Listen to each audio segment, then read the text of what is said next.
আৰু 1 লাখ নিযুক্তিৰ বাবে বাকি থকা 12-14 হাজাৰ নিযুক্তিৰ প্ৰক্ৰিয়াও আমি জুলাই মাহত আৰম্ভ কৰিম। এই বছৰৰ ভিতৰত 1 লাখ পাৰ হৈ যাব। কিন্তু এতিয়া মোৰ মনত বিশ্বাস আছে যে 1 লাখ নিযুক্তিতে আমি থমকি নৰওঁ, নিযুক্তি আৰু হ'ব।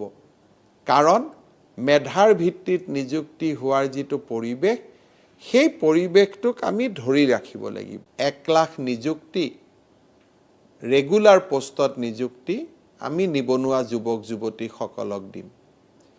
তেতিয়া মই বহুত বেছি হিচাপো কৰা নাছিলোঁ। কিন্তু 1 লাখ নিবনুৱা যুৱক যুৱতীক যদি মাহত 25,000 টকাকৈ দৰমহা পায়, তেতিয়াহ'লে আপোনালোকে ধৰি লওক যে চৰকাৰৰ ওপৰত কিমান অতিৰিক্ত বোজা পৰিব।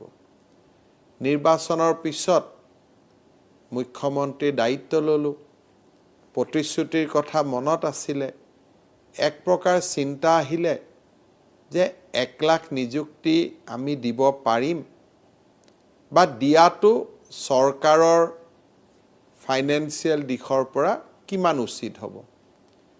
চিন্তাবোৰ আৰম্ভ কৰোঁতে কোভিড আহিলে, কোভিডৰ লগত মোকাবিলা কৰিবলগীয়া হ'ল। মানুহৰ জীৱন বচোৱাটো প্ৰথম দায়িত্ব আৰু কৰ্তব্য। লাহে লাহে কোভিড হাম কাটিলে।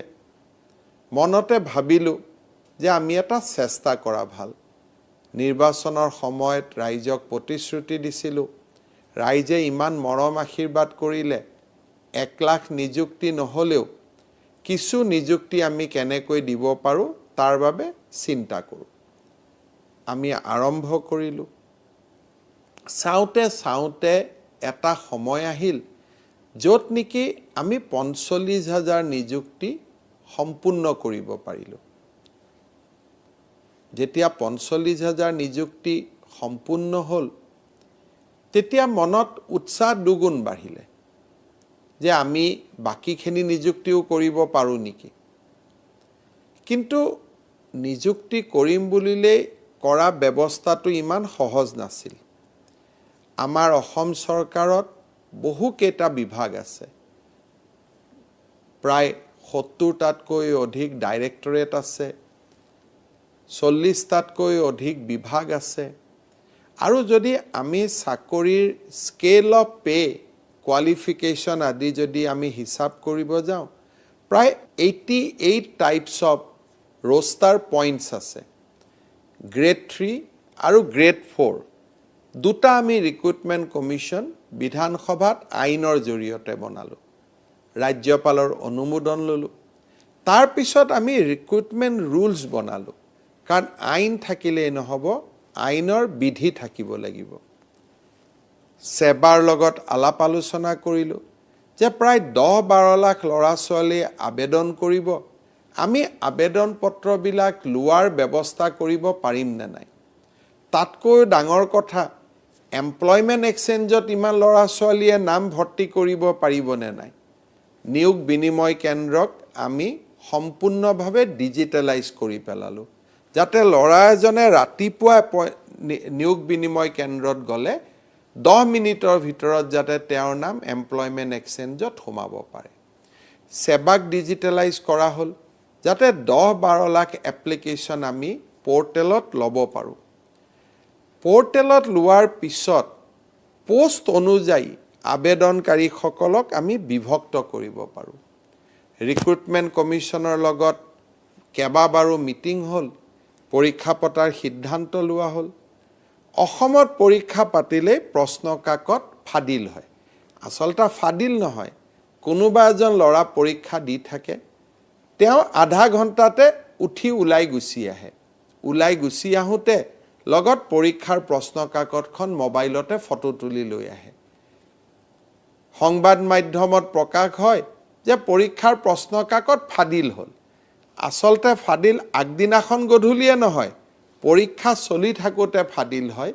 পৰীক্ষাৰ্থীসকলে পেপাৰখন নাপায়, কিন্তু সংবাদ মাধ্যমে পেপাৰখন পায়। আমি দেখিলোঁ যে আমাক 2 মাহ সময় লাগে, আৰু 2 মাহ সময় যদি আমি 10টাও যদি আমি পৰীক্ষাৰ কাৰণে ইণ্টাৰভিউ বোৰ্ড কৰোঁ, 20 জনকৈ চৰকাৰী বিষয়াই 2 মাহ কাম কৰিব নোৱাৰিব আনহাতে কম্পিউটাৰৰ স্কিল পৰীক্ষাও ল'ব লাগিব সকলোৰে সহযোগিতাত আমি অল্টাৰনেটিভ অফিচাৰ সকলক দায়িত্ব দি পৰীক্ষাও ললো অৰেলো কৰিলো আৰু স্কিল টেষ্ট সমূহো কৰিলো তাতো কোনেও আপত্তি নকৰিলে যে নহয় আমাক অন্যায় কৰা হৈছে এক ন্যায়ৰ ভিত্তিত মেধাৰ ভিত্তিত অৰেলত মাৰ্কস দিয়া হ'ল ৰিটেন আৰু অৰেলৰ পৰীক্ষাৰ নম্বৰ যোগ কৰি আমি পৰীক্ষাৰ ফলাফল দিলো পৰীক্ষাৰ ফলাফল দিয়াৰ পিছত টেলিভিছন সংবাদ মাধ্যমত স্পষ্টভাৱে আজি আমি দেখা পাইছো যে কিমানটা দৰিদ্ৰ পৰিয়ালৰ মুখত হাঁহি বিৰিঙিছে নিম্ন মধ্যবিত্ত দৰিদ্ৰ পৰিয়াল অসমৰ প্ৰতিখন জিলা কোনোবা গাঁৱত 20 25 50 জনতকৈ ল'ৰা ছোৱালীয়ে মেধাৰ ভিত্তিত চাকৰি পাইছে ল'ৰা কেইজন বিজেপিৰ সদস্যও নহয় ছোৱালী কেইজনী বিজেপিৰ সদস্যও নহয় দেউতাক মাকো বিজেপিৰ সদস্য নহয় মাত্ৰ ল'ৰা ছোৱালী কেইটাই পঢ়ি চাকৰি পাইছিলে যোৱা কেইদিনমান আগৰ যদি এপিএছচিৰ কলংকিত অধ্যায়বিলাকলৈকে মনত পেলাওঁ বা তাৰ আগৰ গোটেই ৰিক্ৰুটমেণ্ট এক্সামিনেশ্যন শিক্ষা বিভাগক বাদ দি সকলোতে আঙুলি উঠিছিলে আৰু কৰবাত হয়তো সত্যতাও আছিলে কিন্তু এইবাৰৰ তৃতীয় আৰু চতুৰ্থ শ্ৰেণী পৰীক্ষাত কোনেও এটাও প্ৰশ্ন নকৰিলে যে ইয়াত অন্যায় হৈছে কাৰোবাৰ প্ৰতি পাৰ্সেলিটি কৰা হৈছে দৰিদ্ৰ পৰিয়ালৰ লোক সন্তান সকলৰ মুখত বিৰিঙা হাঁহিৰ আনন্দ আজি প্ৰতিজন অসমবাসীয়ে মৰ্মে অনুভৱ কৰিছে সকলোৱে কৰবাত যেন প্ৰাপ্তিৰ আনন্দ অনুভৱ কৰিছে আনৰ ল'ৰা ছোৱালীৰ ঘৰত চাকৰি হৈছে কিন্তু আনন্দ আৰু উৎসাহ প্ৰতিজন অসমবাসীৰ ঘৰে হৈছে 1 লাখ নিযুক্তিৰ বাবে বাকি থকা 12-14 হাজাৰ নিযুক্তিৰ প্ৰক্ৰিয়াও আমি জুলাই মাহত আৰম্ভ কৰিম এই বছৰৰ ভিতৰত 1 লাখ পাৰ হৈ যাব কিন্তু এতিয়া মোৰ মনত বিশ্বাস আছে যে 1 লাখ নিযুক্তিতে আমি থমকি নৰওঁ নিযুক্তি আৰু হ'ব কাৰণ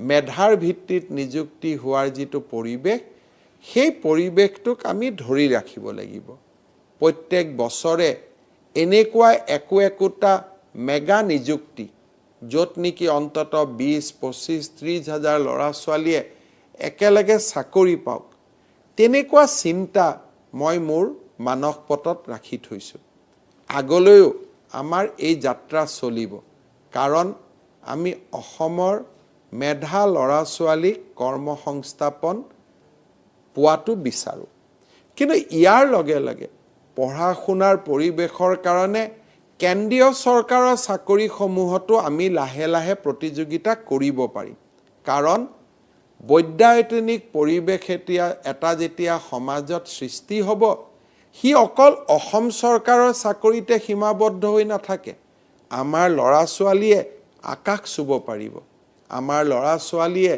নতুন দিগন্তৰ সন্ধান কৰিব পাৰিব চাকৰি বিচৰা প্ৰাৰ্থীসকলে নিজে এন্টাৰপ্ৰেনিয়ৰ হ'ব পাৰিব 10 জনক চাকৰি দিব পাৰিব আৰু যদি চাকৰি এতিয়া যিখিনি লোক তাত নাপায় তেতিয়া হলেও চিন্তা নকৰিব বয়স যিমানলৈকে থাকিব সিমানলৈকে চাকৰি ল'ব পাৰিব মানে আসাম পুলিচত নোৱাৰিব পাৰে বা ডিফেন্সৰ লাইনত নোৱাৰিব পাৰে বাকীবিলাক ডিপাৰ্টমেণ্টত লৈ থাকিব পাৰিব কিয় মানে মুখ্যমন্ত্ৰীয়ে কৈছে যাৰো চাকৰি